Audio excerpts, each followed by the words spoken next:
Hi, ladies and gentlemen. So now we're looking at example 2, finding theoretical probability. You randomly choose one of the letters shown. What is the theoretical probability of choosing a vowel? So notice with theoretical probability problems, we don't have a table that has results and frequency on it because we're just thinking in theory, what would happen or what would you expect to happen in theory based upon your options.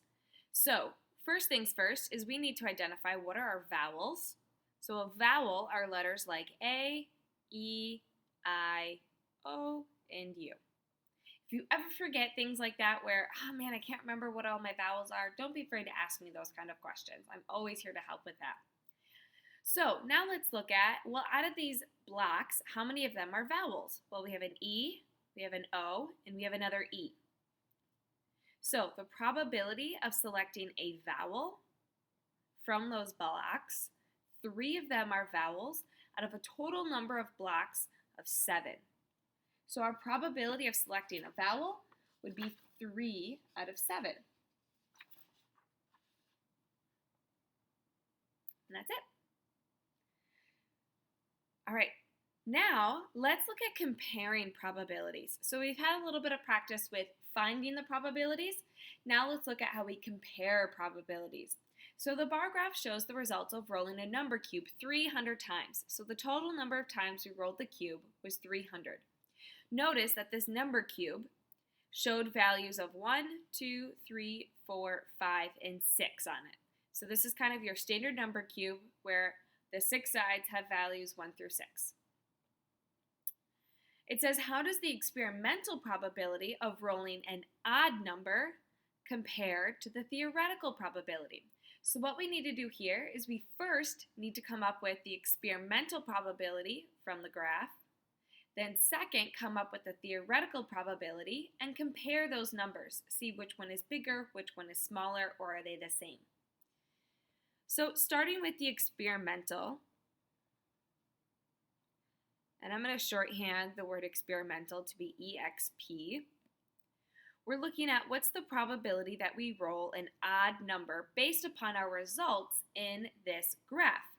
Well, odd numbers, like we've discussed in past examples, are 1, 3, and 5.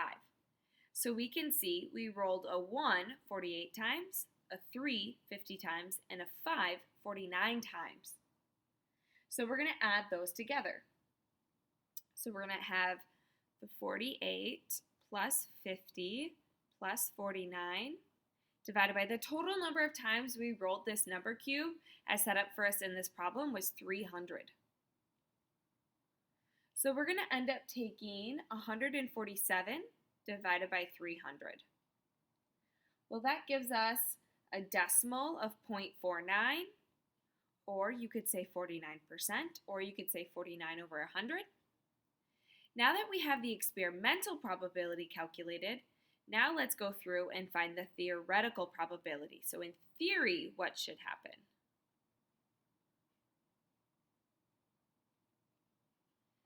So probability of rolling an odd based on theory means, well, a number cube has 6 sides to it, right? So our total number of sides, or our total number of options of what we could get when rolling the number cube, there's 6 of them, because we could get a 1, 2, 3, 4, 5, or 6.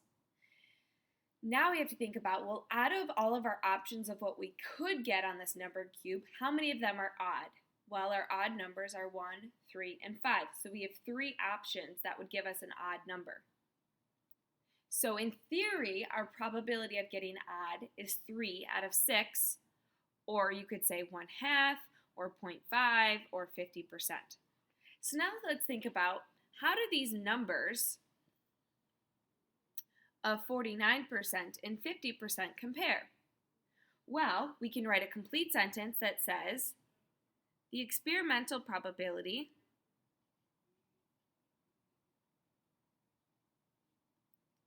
of 49% is very close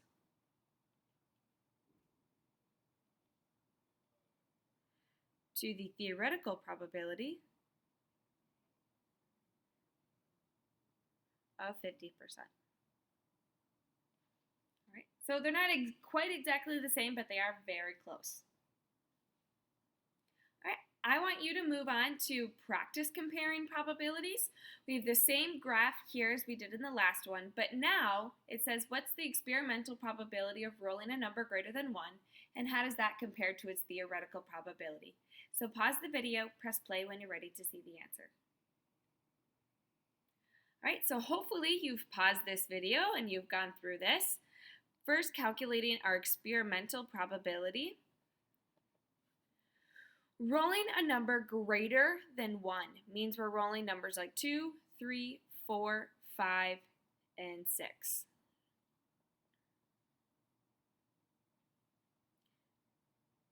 And I'm shorthanding the word greater to be GR, or you could have used the greater than sign. What you write inside the parentheses that represents the event doesn't have to be the exact same thing as I do, but it should express the same thing.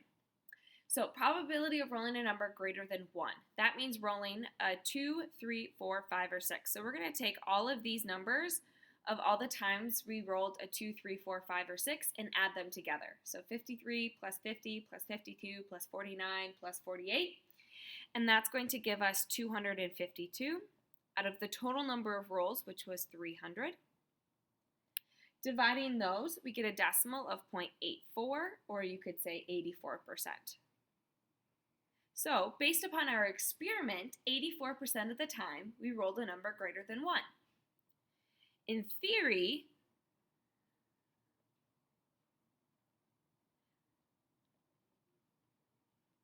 the probability of rolling a number greater than 1, well, we still have 6 sides to our die, so it's still going to be at a 6.